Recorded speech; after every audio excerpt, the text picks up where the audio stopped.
Before the sun rose and before the birds dared to sing, the forest was already awake. A soft, silver mist rested between the trees, drifting slowly as if it had nowhere else to go. The air was cool and heavy with the scent of earth, moss, and rain from the night before. Leaves trembled gently, not from wind, but from the quiet movement of life itself. This forest was ancient. It had stood through centuries of change. It had watched rivers carve the land, storms bend the tallest trees, and generations of creatures come and go. It remembered footsteps that no longer echoed, and voices that had faded into time. The forest did not speak loudly. It spoke in silence.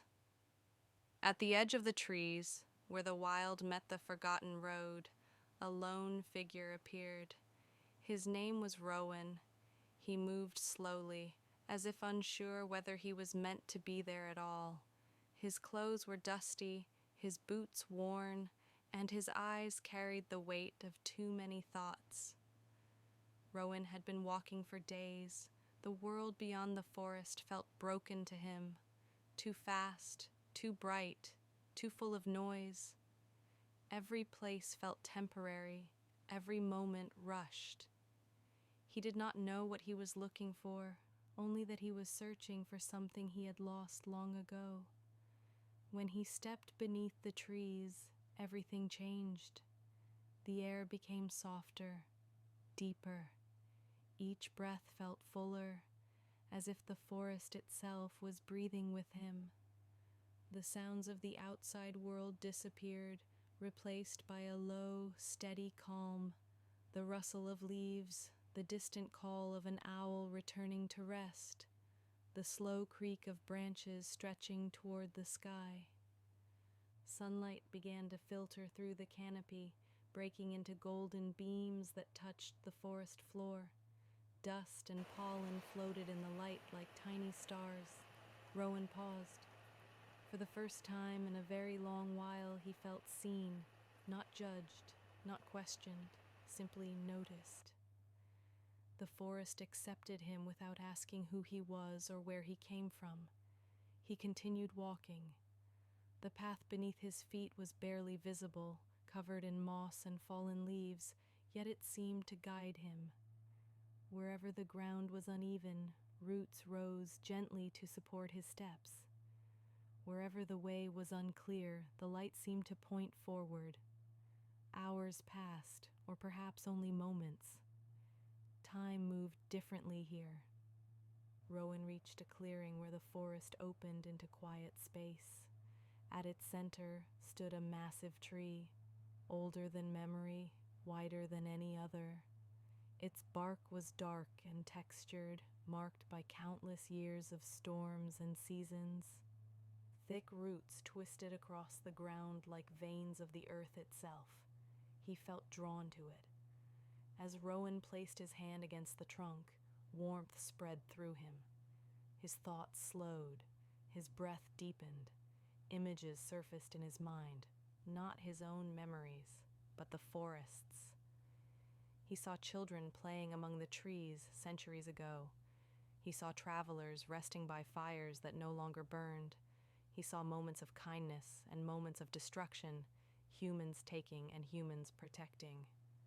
The forest had seen it all. Rowan sank to the ground at the base of the tree, overwhelmed yet peaceful. He realized then that the forest was not holding on to anger or sorrow.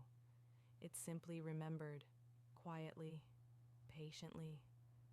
The wind moved through the leaves, carrying a sound that was not quite a voice, yet felt like understanding.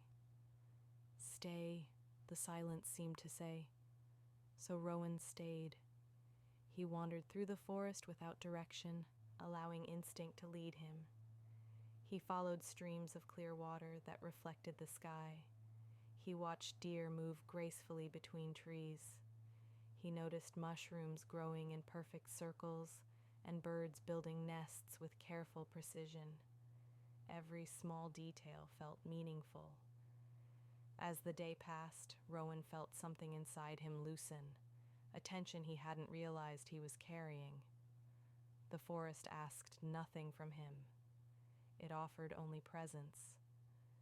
When evening arrived, the light softened into deep amber and green. Shadows stretched long across the forest floor.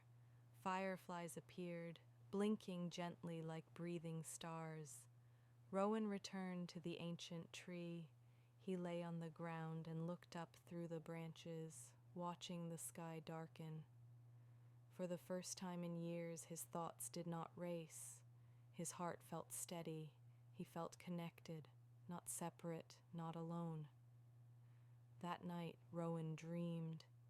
He dreamed of roots growing from his feet into the earth, grounding him. He dreamed of his arms becoming branches, reaching toward the stars. He dreamed of humans remembering how to listen again. When morning came, the forest felt different, lighter. Rowan stood slowly, knowing his time there was ending. The path leading out of the forest was clearer now, gently illuminated by the rising sun. He placed his hand on the ancient tree one last time. "Thank you," he whispered. As he walked away, the forest watched quietly. It did not try to keep him. It trusted that he would carry its memory into the